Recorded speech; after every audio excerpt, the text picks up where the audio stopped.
senantiasa melaksanakan ibadah kita selanjutnya. Amin ya rabbal alamin. Kepada ibu jemaah yang Allah Subhanahu wa taala, seperti biasanya pada sore hari ini kita kembali mengisi waktu subuh kita untuk mendengarkan pengajian subuh. Pada sore hari ini insyaallah kita akan mendengarkan pengajian subuh bersama Ustaz Febri Maidoli SOC sebagai pengganti dari Ustaz yang sudah terjadwal. Itu rasanya kita persilakan kepada Ustaz memberi pengajian kepada kita pada subuh hari ini. Ustaz dipersilakan.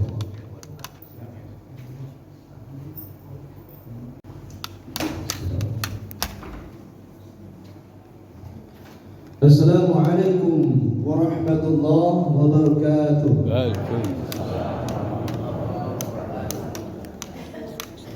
Alhamdulillahilladzi khalaqal mauta rahmatan lil mu'minin. Wassalatu wassalamu ala sayyidina wa maulana Muhammadin wa ala alihi wa sahbihi ajma'in. Asyhadu an la ilaha illallah wahdahu la syarika lah. Wa asyhadu anna Muhammadan abduhu wa rasuluh sallallahu alaihi wasallam la nabiyya ba'da. Qala Allah ta'ala fil Qur'anil Karim, na'udzu billahi minasy syaithanir rajim. Bismillahirrahmanirrahim. Tatajafa junubuhum 'anil madaji'i yad'una rabbahum khawfan wa tama'an wa mimma razaqnahum yunfiqun. Sadaqallahul azim. Yang sama-sama kita hormati pengurus masjid beserta jajaran-jajarannya, yang kita muliakan imam besar masjid kita, seterusnya kepada bapak-bapak, ibu-ibu, jemaah subuh yang tidak bisa kami sebutkan namanya satu persatu. Insyaallah kita adalah calon penghuni surganya Allah Subhanahu wa taala. Amin. Bapak Ibu yang terhormat, tentu hanya kepada Allah kita bersyukur di atas segala nikmat yang telah diberikan Allah kepada kita semua. Kemudian salawat dan salam buat Nabi besar kita Muhammad sallallahu alaihi wasallam dengan untaian kata Allahumma salli ala Muhammad. Baka bagi ini Pak, lagi sihat-sihat siapa? Ibu sehat Bu? Nek sehat Nek? Bunda? Ibu-ibu ambo nama sanda nek sehat-sehat saya tuh.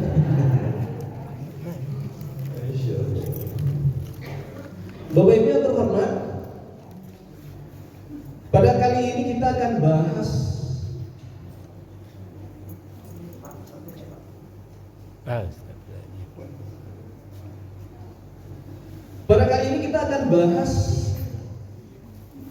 empat ayat di dalam surat Az-Zariyat. Kita bahas ayat yang ke-15 sampai 18. Mudah-mudahan setengah jam selesai. Bapak Ibu yang terhormat, Allah Subhanahu wa taala berfirman, Bapak Ibu. Apa kata Allah? Sini. Bismillahirrahmanirrahim. Innal muttaqina fi jannatin wa uyun. Sesungguhnya orang-orang yang bertakwa itu nanti akan tinggal di jannah dan uyun. Jannah itu artinya taman surga. Taman surga. Nah, dasar katanya kan, asal katanya kan jannatun, Pak. Jannatun. Yang artinya taman surga yang tampak semar, kabur. Tidak tampak jalin, Pak. Loh, kenapa jannatun disebut semar? Masa surga samar-samar sih? Gitu. Nah, gini Pak, kenapa jannatun itu disebut dengan samar? Taman yang samar, taman yang abu-abu, taman yang kabur. Karena di taman itu Pak Ibu ada tumbuh-tumbuhan. Tumbuh-tumbuhan itu tumbuhannya subur, Pak. Tanah itu subur. Saking suburnya tanah itu sampai-sampai pohonnya memiliki daun yang sangat rimbun. Dek rimbunnya Pak, sampai menutupi tanah sampai tumbuhan tumbuhnya itu. Berapa subur tanah itu, Pak. Jadi tidak nampak jelas urenya, tidak nampak tampe tumbuh itu, tidak nampak. Itu kesemar tadi, Pak. Jadi ini menggambarkan Bapak Ibu pada kita semua bahwasanya nanti orang-orang yang tinggal yang orang bertakwa itu akan tinggal di sebuah tempat yang indah, di tempat yang sejuk, di tempat yang penuh dengan pohon-pohonan yang rimbun. Saking rimbunnya hingga menutupi tanah tempat tumbuhnya. Belum pernah kita melihat di dunia bagaimana suburnya Indonesia kan terkenal ya Pak di dunia. Lalu pernah kita melihat tumbuh-tumbuhan yang sampai menjulang daunnya ke bawah, berapa ketinggian itu, belum pernah jadi. Yang kedua, itulah fasilitas yang pertama. Yang kedua, uyun. Jadi orang yang bertakwa itu nanti Pak tinggal di taman surga, dilengkapi dengan uyun. Uyun itu apa? Uyun itu Pak Ibu, mata air. Jadi mata air yang ada di dunia beda nanti mata air yang ada di dalam akhirat, di dalam surga. Kenapa? Karena Al-Quran menyebutkan mata air yang ada di dalam surga nanti ada 4 jenis. Salah satunya dijelaskan Allah ini di dalam surat Muhammad ayat yang ke-15. Apa kata Allah? Bismillahirrahmanirrahim. Mathalul jannati allati wu'idal muttaqun fiha anharun min ma'in ghairi atin wa anharun min labanin lam yataghayyar ta'muhu wa anharun min khamrin ladzatin lisyaribin wa anharun min 'asalin musaffa. Ada 4 udah. Matoyi kata Allah dalam perumpamaan surga dijanjikan untuk orang yang bertakwa itu. Fiha, padanya di dalam surga itu ada 4 mata air. Fiha anharu min ma'in ghairin asin. Ada sungai yang isinya air payau, air tawar payau. Mulai dari hulu sampai ke hilirnya payau sudah berubah-ubah. Tidak tercemar. Beda kalau di dunia. Di dunia dari hulunya lagi bersih, Pak, keluar dari gunung, turun dari gunung, bersih sampai ke hilirnya tidak terjamin itu, Bu. Kadang-kadang ada yang kuning-kuning gitu kan. Di Serubo itu tidak tambah subuh dan kuning-kuning gitu, Pak. Kenapa? Karena penduduk surga itu nanti Ibu tidak ada yang buang air gadang surah Allah, ada yang buang air. Air gadang, buang air gede. Soalnya kalau buang air gadang juga di dalam surga itu Ibu Bapak kota sumbe WC siapa ikut nak mengamehan. Tak ada nak mengamehan. Jadi makanan yang dimakan, minuman yang diminum itu semua menjadi keringat semua, Pak. Tidak ada yang buang air. Ibu Bapak yang terhormat. Yang kedua, wa anharu min labanin lam yataghayyar ta'muhu. Sungai, mata air berbentuk sungai, isi sungai itu air susu. Mulai dari hulu sampai ke hilir itu air susu tidak akan berubah warna dan tidak akan berubah rasanya. Beda dengan di dunia, kalau kita buat susu ini ke Pak, pagi kita buat, coba kita pendiam Pak. Pendiam sampai bisu, pastilah berubah warna apa? Baunya lah berubah bos. Disuguhin dah. Luar biasa spesial kayaknya itu Pak. Nah, yang ketiga, wa anharum min khamrin ladzatil lisyaribin. Nanti ada sungai atau mata air khamar. Khamar Pak, minuman anggur yang tidak memabukkan. Beruntunglah kita Bapak Ibu yang lain menahan diri tidak minum khamar sampai detik ini. Nah, karena nanti disediakan juga nanti di akhirat di dalam surga. Mengawat sesak-sesak, kenapa? Tidak lo memabukkan. Kalau di dunia kan memabukkan, Pak. Kata pede-pede masuk dalam buat lah. Nah, kalau di akhirat ya Allah tidak ada mabuk-mabuk nanti. Kemudian yang keempat, wa anharum min asalin Safa, sungai yang isinya madu yang ndak ada lilinnya nih. Itu kalau minum madu di dunia wak badi seutuh pak adohnya lilin detik lalu. Le ndak tak kalau ibu. Le jaleh sorong buku rakam bu. Lah ibu wajahmu le nampak. Ibu yang di balik tonggak ini pun le nampak wajahmu. Dak soalnya kalau ndak nampak wajah dan menyampen ibu tak kalau. Boleh sih lupa. Kalau jadi ndak benar, alhamdulillah. Sampai jam berapa? Nanti coba. Biar dosa ada bapak ibu. Ambo kalau lakukan 2-3 orang berhenti selain.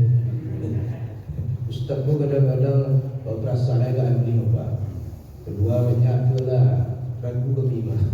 Ibu kalau ladang kedua kedua. Lalu 3 orang lah. Udah berhenti. Jadi murah berhenti Ustaz itu yang baik saya kedua. Bapak ibu. Sampai di mana tadi Bu? Sampai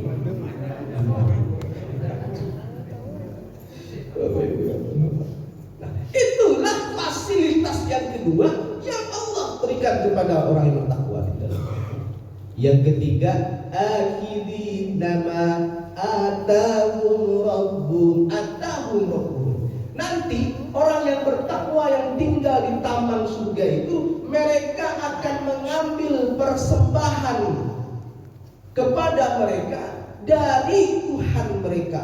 Apa persembahan mereka? Tadi apa persembahan Tuhan mereka? Tadi yang kita sampaikan tadi, tinggal di sebuah taman yang indah, taman yang subur, rimbun, salju, penuh dengan pohon-pohonan, penuh dengan bunga-bunga, penuh dengan buah-buahan. Salah satu rezeki manusia nanti di dalam surga itu buah-buahan, Pak. Bahkan buah-buahannya jenisnya sama di dunia. Jadi kalau di dunia ada pisang, nanti di akhirat juga ada pisang, Bu. Mana dalilnya? Kita butuh dalil. Nanti ibu bapak bisa buka surat Al-Baqarah 25 kalau tidak salah. Bismillahirrahmanirrahim. Wa basyiril ladzina amanu wa 'amilus solihati anna lahum jannatin tajri min tahtihal anhar.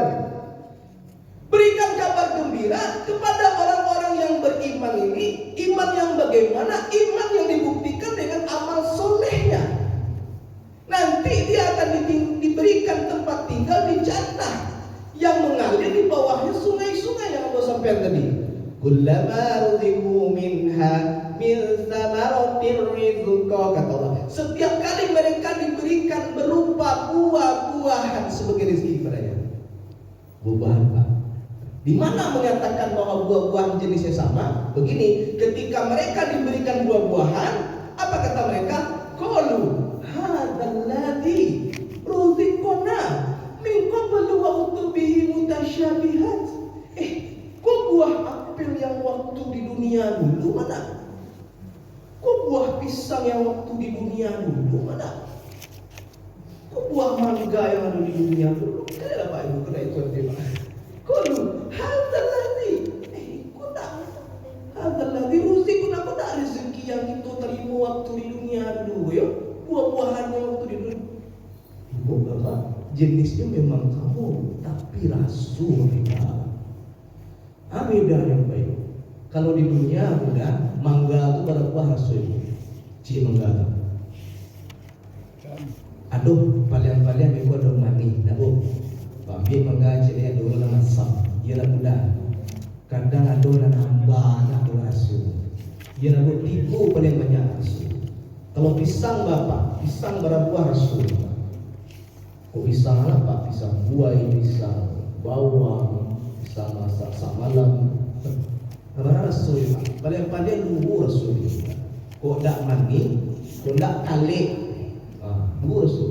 Tapi jangan salah ibu bapak, disuruh rezeki berupa buah-buahan itu memang jenisnya sama, tapi rasul beda.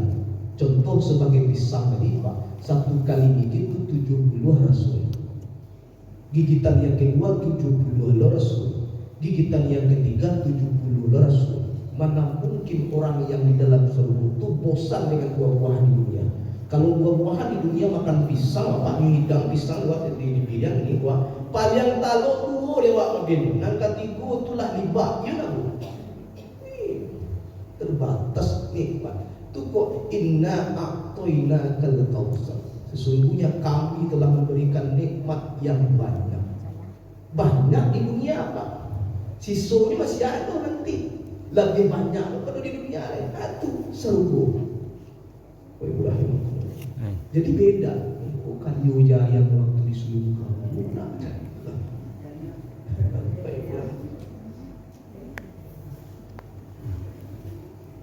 Penuh dengan buah-buahan, dilengkapi dengan mata air. Air itulah akhibina ma atahum rabbuhum. Itu adalah persembahan dari Tuhan mereka buat dia.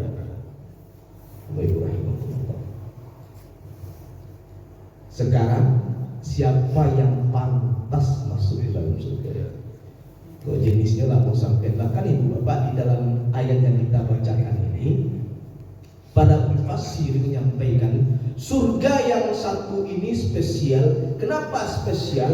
Kalau surga-surga yang lain wildanun mukhalladun, kalau wak butuh apa saja di surga itu ada pelayan-pelayan yang akan mengambilnya. Tapi surga yang satu ini akhirina ma atahum rabbuhum, Allah yang mempersembahkan. Maksudnya apa? Di dalam surga itu mata mereka berbilah-bilah, mata mereka berkacu-kacu melihat keindahan surga. Ternyata bukan hanya melihat keindahan surga, tetapi juga melihat wajah Allah. Siapa yang masuk ke dalam surga yang spesial ini, Pak? Siapa dia? Ada 3. Mudah-mudahan kita masuk ke dalamnya, Bu. Tidak cukup dengan amin, kita amalkan, Bu. Iya, Pak. Tidak cukup jaminan apa? Kita amalkan, ya benda. Sama-sama ambo yang menyampaikan, Bu. Kita berusaha gitu mengamalkan. Mudah-mudahan kita masuk di dalam surga. Bantu dan Ustaz sampai kuat. Siapa yang pertama? Kelompoknya, orang-orangnya kanu qabla dzalika muhsinin. Mereka yang tinggal di dalam surga sebelum dia sampai ke dalam surga, semasa dia hidup di dunia, mereka dikenal di belanti gua sebagai orang-orang yang muhsinin. Mereka dikenal sebagai orang-orang yang baik. Muhsin itu orangnya, muhsinin banyak orang-orang. Ihsan perbuatannya. Apa itu ihsan? Ihsan itu an ta'budullah ka'annaka tarahu fa illam takun tarahu fa illam yarahu. Ihsan itu berbuat baiklah kalian seakan-akan kalian melihat Allah, kata Nabi. Kalau kalian tidak melihat Allah, yakinlah Allah melihatnya. Jadi Bapak Ibu rahimakumullah, orang-orang yang ihsan itu lebih senang menghormati orang lain ketimbang minta dihormati. Orang-orang yang ihsan itu lebih senang memuliakan orang lain ketimbang minta dimuliakan. Orang-orang yang ihsan itu lebih senang membahagiakan orang lain ketimbang menunggu dibahagiakan. Orang-orang yang orang ihsan itu lebih senang memberi daripada meminta-minta. Meminta-minta di sini bukan hanya meminta-minta di pinggiran jalan, meminta-minta di perempatan lampu merah. Tidak, termasuk di sana meminta-minta jabatan, meminta-minta proyek, dan meminta-minta traktir. Bapak-Ibu rahimakumullah, mayang siru ditraktir atau mentraktir, Pak? Ditraktir dulu. Itu siru mana ditraktir. Tapi kecil Allah penduduk surga itu suka mentraktir, Pak. Memberi daripada meminta. Dia lebih senang menawarkan apa yang menjadi kebahagiaan orang lain.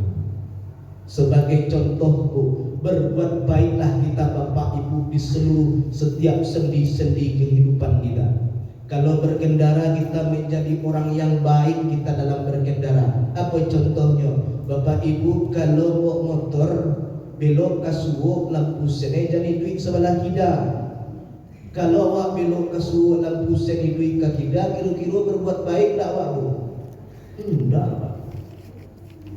Sedetail itu Ustaz kita berbuat baik. Iyo. Kalau kita balanjo di tepi jalan kan banyak orang bagalih tepi jalan memakai badan jalan dapat. Banyak, itulah menjadi macet Pak. Orang-orang yang memakai jalan raya menggalih ini pakai jalan raya Pak, macet jalan dia, itu tidak berbuat baik itu Pak. Ditambah pula orang balanjo itu kadang-kadang nak lama turun dia tutup Pak. Nyobaran tio di tanah lalu kalason orang di belakangnya hanya yang sedih Pak. Tidak berbuat baik. Betul tak Bu? Banyak kan Bu kayak gitu ya. Pastikan Pak berbuat baik. Kita kata pian betul bahwa orang tidak macet kan menjadi kebahagiaan orang lain Pak. Orang yang baik itu selalu menciptakan kedamaian. Lampu merah dituju Pak. Para-para kata gagewa menerobos lampu merah itu bukan tipikal orang yang ihsan. Karena kalau aku menerobos orang lain nanti akan celaka dah Bu. Ragu.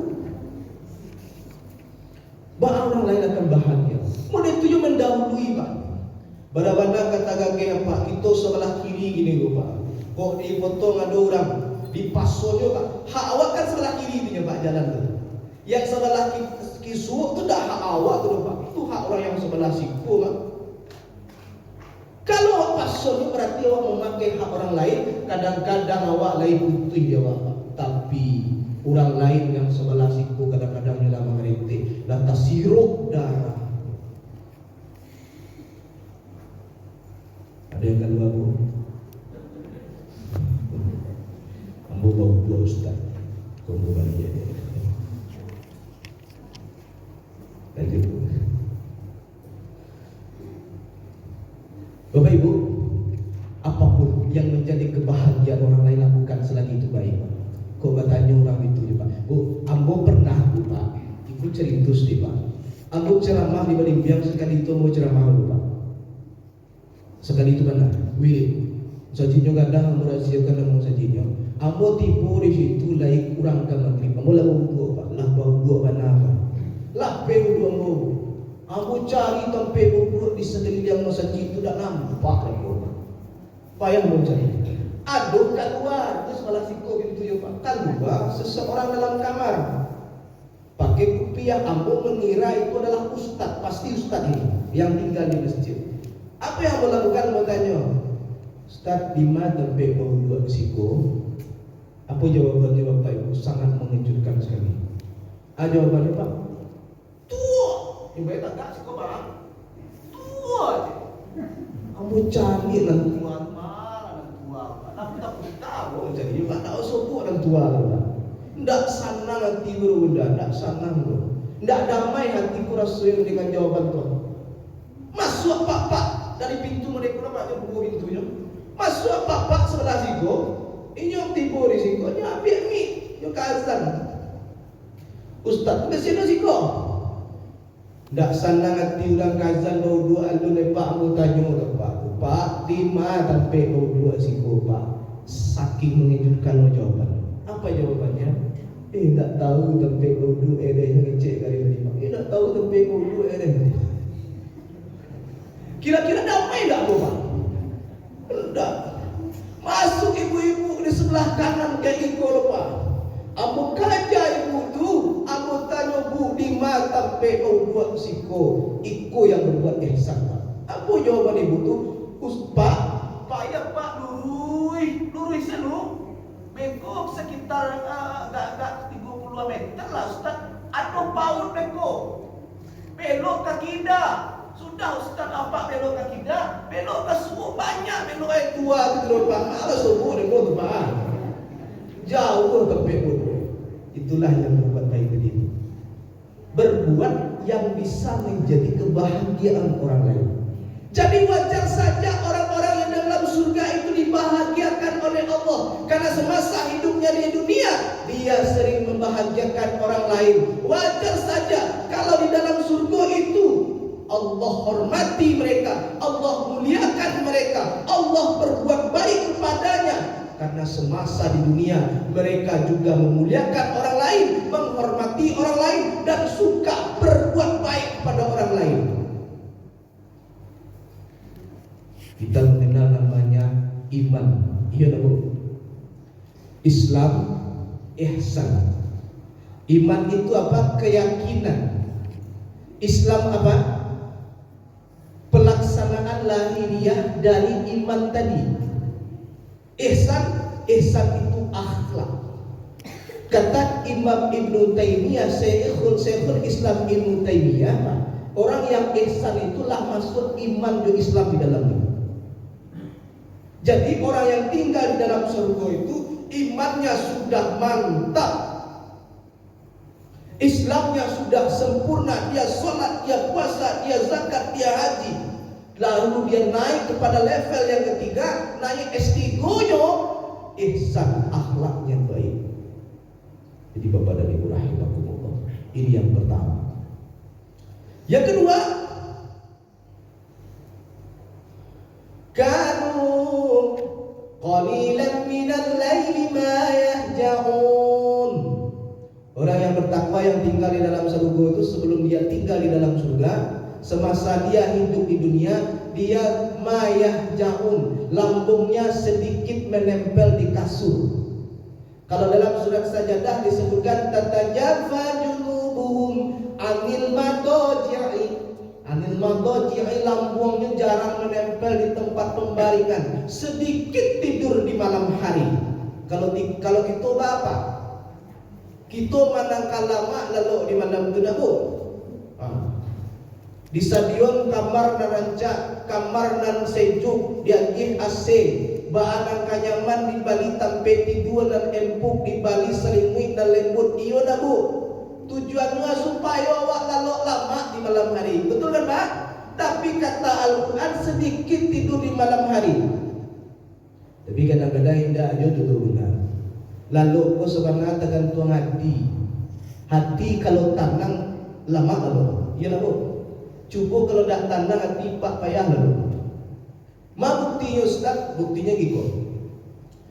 Kata Nabi Pak, orang-orang yang hadir di dalam pengajian, mendengarkan ceramah, mendengarkan wirid, termasuk mendengarkan khutbah Jumat, kata Nabi Allah akan berikan 4 hal tunai untuk mereka hari itu diterima. Hari itu tunai, cash, tidak kredit gelo. Aku yang diantaranya yang ketiga adalah wa nazzalat alaihimus sakinah. Allah curahkan ketenangan di dalam hatinya. Mana buktinya orang yang mendengar ceramah itu hatinya tenanglah. 5 minit mendengar ceramah subuh, 5 minit mendengar ceramah tarawih, baru nyulaku aku, bapak kadang-kadang nyulaku aku saja. Tu tahu tanah hati baru.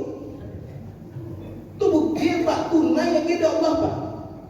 Tapi kalau hati tidak tenang Pak, cubalah di rumah. Baraka empuk yang tampil tidur, baraka rancakkan marawat. Tapi kalau hati tidak tenang mengarewang Pak, nak pun lalu. Tapi kalau di masjid hatiku tenang, seakan-akan awak tak punya masalah, padahal di luar tadi banyak masalah. Tenang hati kok. Pasanda sih kata enggak dan kare ke dibiang dan kare bakabu nama. Tu tahu tenang hatimu. Ibu kalau tak percaya adalah ketika Jumaat papa umat 5 minit mendengar khutbah Jumat kare ke rumah. Di mungkul apa di sana Pak?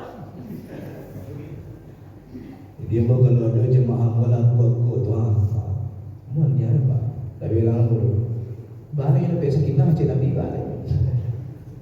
Ibu, pek sakinah ibu Pak. Biar dipaturin benar bukan jiwa santari selesai dari.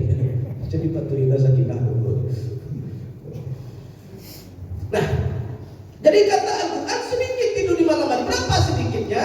Nah gini, tidur itu ada 3 kelas. Yang pertama ada nisfah namanya. Nisfah itu setengah malam. Yang kedua istimewa VIP, kurang dari setengah malam. Yang ketiga samalam lalu saya. Jadi orang yang sedikit tidur tuh kurang dari setengah malam. Barang setengah malam tuh samalam tuh 9 jam bu. Mulai dari Ba'da Isya sampai subuh 9 jam Pak. Jadi kalau setengahnya sampai setengah jam, sedikit tidur itu kurang dari sampai setengah jam. Ustaz ambo kurang, ya lalu ambo sampai setengah jam Ustaz. Paling 3 jam lalu. Mana ibu, mengapa? Lembur kareju. Mana nonton bola? Enggak. Yang sedikit tidur di malam hari itu ngapain dia Pak? Di dalam surat Sajadah itu dilanjutkan, yad'una rabbahum khaufan wa tama'a. Mereka memanggil-manggil Tuhannya, mereka menyeru-nyeru Tuhannya, berdoa pada waktu itu, berzikir dia pada waktu itu, beristighfar dia pada waktu itu, dan aqimis sholat al-zikri. Dia tidak lupa melaksanakan sholat malam sebagai bentuk mengingat kepada Allah Subhanahu. Inilah tipikal orang yang kedua yang masuk ke dalam surga itu. Yang ketiga, wabil asharihum yastaghfirun. Wah. Yang ketiga, pada waktu sahar mereka beristighfar kepada Allah. Apa itu waktu sahar? Sedikit orang yang tahu waktu sahar ini Bapak Ibu. Ada ibu-ibu yang tahu waktu sahar Pak? Waktu sahar Ibu? Nah, mau sampai sekitar. Waktu sahar itu ubayina subuhi biqolil. Ibu Bapak amalkan ya. Luar biasa pahalanya Pak. Sedikit waktu menjelang subuh. Jam berapa ulama menyebutkan 22 menit sampai 30 menit menjelang azan subuh, menjelang fajar masuk. Itu waktu sahar Bapak. Kalau waktu subuh misalnya jam 5 misal hanya 5:03 tuh. Mati berarti jam setengah 5 itulah masuk waktu sahar. Maka waktunya disebut dengan sahar, jamaknya disebut dengan ashar, aktivitasnya disebut dengan sahur. Makanya Nabi mengatakan makan sahur, kata Nabi. Makan sahurlah di waktu sahar. Tasaharu gitu Nabi. Makan sahurlah di waktu sahar. Ibu makan sahur jam berapa? Jam ampe. Ada jam ampe Pak. Ada jam 4:30 Pak. Jadi besok kok Pak masih ada Ramadan sampai balik hari lain itu puasa 3 balik hari lain. Manfaatkanlah waktu sahar kau untuk makan sahur. Supaya apa? Fa inna fis sahuri barokah. Pada sahur itu ada barokahnya. Jadi sahur yang ada berkahnya itu Pak, makan sahur di waktu sahar. Nabi sahurnya demikian Pak. Bapak Ibu rahimakumullah. Kemudian jangan dihabiskan hanya untuk makan saja, jangan dihabiskan hanya untuk minum saja. Sisakan 15 menit atau 10 menit untuk apa? Asharihum yastaghfirun, untuk memohon ampun kepada Allah di waktu itu, waktu sahar itu. Itulah waktu yang sangat istimewa untuk beristighfar kepada Allah Subhanahu wa taala. Tapi nafsu kita mengatakan itulah waktu yang paling enak untuk menarik selimut, waktu yang paling enak untuk santai-santai merokok-rokok menunggu masuknya waktu subuh. Ketahuilah itulah waktu yang sangat istimewa. Semoga bermanfaat. Assalamualaikum warahmatullahi wabarakatuh.